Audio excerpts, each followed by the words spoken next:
চার দফা দাবিতে আজও কর্মবিরতি চালিয়ে যাচ্ছেন ইন্টার্ন চিকিৎসকদের একটি অংশ।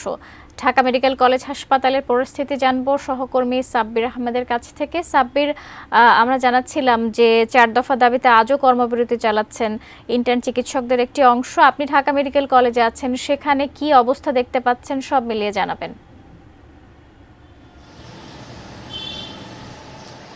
ধন্যবাদ শাকিলা।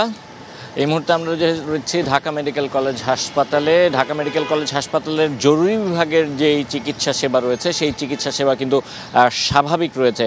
আপনারা জানেন যে গতকালকে হাইকোর্টের একটি রায় দেওয়া হয়েছে, যেই রায়ে বলা হয়েছে এমবিবিএস চিকিৎসক ডিগ্রিধারী এবং বিডিএস ডিগ্রিধারী এই দুটি ডিগ্রি যারা না নেবেন তারা নামের পাশে ডাক্তার ব্যবহার করতে পারবেন না। এবং ইন্টার্ন চিকিৎসকদের যেই দাবি ছিল এবং সারা বাংলাদেশের চিকিৎসকদের যে দাবি ছিল সেই দাবির প্রতিফলন ঘটেছে এই রায়ের মধ্য দিয়ে। এবং আপনারা জানেন যে এই দাবি সহ মোট 5টি দাবি ছিল ইন্টার্ন চিকিৎসকদের, যার মধ্যে আরও বাকি যে 4টি দাবি তার মধ্যে একটি দাবি হচ্ছে যে বিসিএসে চিকিৎসকদের যে বয়সসীমা সেই বয়সসীমা 34 করার দাবি তারা জানিয়েছেন। কারণ অন্যান্য ক্ষেত্রে অন্যান্য যে শিক্ষার্থীরা রয়েছেন তারা অনার্স এবং মাস্টার্স শেষ করতে তাদের 5 বছরের মতো সময় লাগে এবং অনার্স যখন তারা পরীক্ষা দিচ্ছেন বা তার আগেই কিন্তু তারা চাইলে বিসিএস পরীক্ষায় অংশ নেওয়ার সুযোগ পান। কিন্তু সেক্ষেত্রে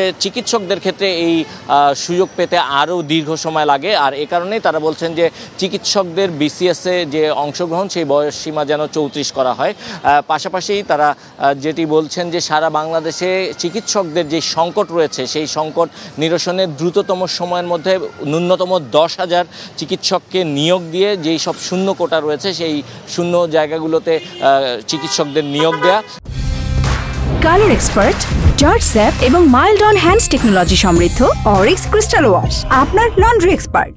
এবং একটি পৃথক কাউন্সিল, চিকিৎসকদের জন্য একটি পৃথক কাউন্সিল গঠন করা, সেই কাউন্সিলের মাধ্যমে সেই কমিশনের মাধ্যমে মূলত চিকিৎসকদের নিয়োগ দেয়া, এই দাবিগুলো তারা জানিয়েছিলেন। তো এই দাবি পূরণের ক্ষেত্রে হাইকোর্টের যেই দাবিটি ছিল যে এমবিবিএস এবং বিডিএস ডিগ্রি যারা পাবেন না তারা যেন নামের পাশে ডাক্তার ব্যবহার করতে না পারেন, সেই দাবিটি পূরণ হওয়ার পরে ইন্টার্ন চিকিৎসকদের একটি অংশ যেই আন্দোলন তারা যে কর্মসূচি করছিলেন অর্থাৎ ইনডোর এবং আউটডোরে তারা যে চিকিৎসা সেবা বন্ধ রেখেছিলেন, একটি অংশ সেই কর্মসূচি থেকে সরে এসছেন, তারা কর্মসূচি স্থগিত করেছেন। কিন্তু আরেকটি অংশ গতকালকে আপনারা জানেন সচিবালয়ের সামনে তারা অবস্থান করেছিলেন এবং সচিবালয় ঘেরাও কর্মসূচি করেছিলেন।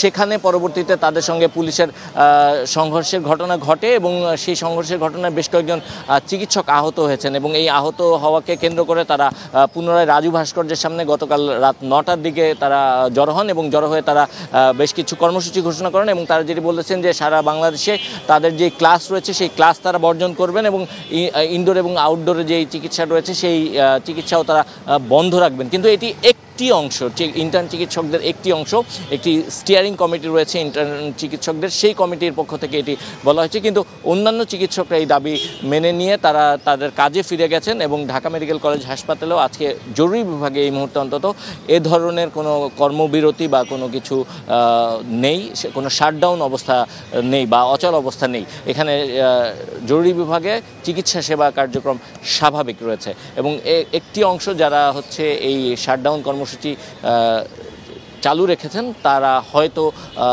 তাদের যে কর্মসূচি পরবর্তী কী কর্মসূচি সেটি হয়তো তারা শিগগিরই জানাবেন। তো এই মুহূর্তে ঢাকা মেডিকেল কলেজ থেকে এই ছিল চিকিৎসকদের শাটডাউন অবস্থার সবশেষ পরিস্থিতি। ধন্যবাদ সাব্বির আপনাকে।